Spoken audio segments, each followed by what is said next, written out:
Dobro more, dragi pomorci! U ovoj emisiji govorit ćemo o Cruise Service Port Dubrovnik, odnosno Uredu za kružna putovanja pri turističkoj zajednici, koji je zadužen za pomorce, odnosno posadu, ali i goste sa kruzera. Cruise Service Port Dubrovnik posjetili su članovi SPH iz Rijeke.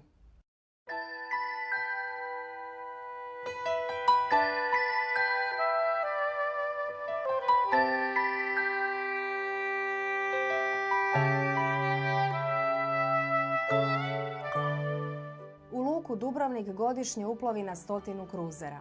Zbog poboljšanja sadržaja za goste sa kruzera osnovan je i Ured za kružna putovanja pri turističkoj zajednici, čija je glavna zadaća predlaganje i promicanje novih načina prijevoza putnika, organizacija informativnih pultova, otvorenih zabavnih programa, izletničkih programa, zdravstvenih i rekreacijskih usluga, ali i prodaja autohtonih proizvoda, te analiza zadovoljstva ili nezadovoljstva putnika sa brodova na kružnim putovanjima.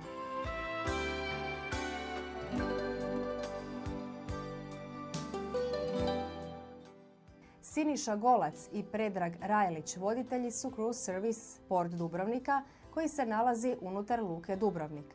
Nakon jednogodišnje stanke, ekipa iz tvrtke Uspinjača ponovo je dobila koncesiju za ovaj prostor unutar Dubrovačke luke, i to na 2 godine. Nisu htjeli pokrenuti standardni Siemens Club koji se može zateći u svakom kutu svijeta, u kojima pomorac neaktivno provodi slobodno vrijeme i čeka odlazak iz luke. Internet, restoran i telefoni trenutno su na usluzi posadama koje najčešće dolaze kruzerima u Dubrovačku luku. Posjetitelji mogu za cijenu od 2 eura surfati internetom sat vremena ili pak razgovarati telefonom sa SAD-om ili Kanadom za 27 centi po minuti razgovora. Uz osnovnu ponudu etablirani su prodavači aviokarata koje pomorci mogu rezervirati ili kupiti u trenutku kada uplove u Dubrovnik. Na usluzi im je također takozvani Crew Shuttle, kombi koji ih vozi do grada za cijenu od $1 po osobi. Sindikat pomoraca Hrvatske je 2011. godine ugovorio kupnju kombija za Dubrovački centar za pomorce, koja pomaže pomorcima diljem svijeta.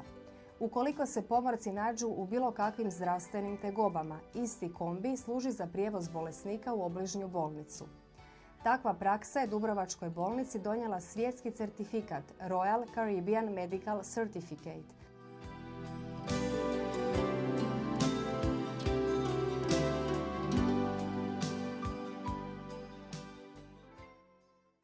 Mi u Sindikatu pomoraca Hrvatske želimo im još više uspjeha u budućnosti i nadamo se ponovnom skorom susretu.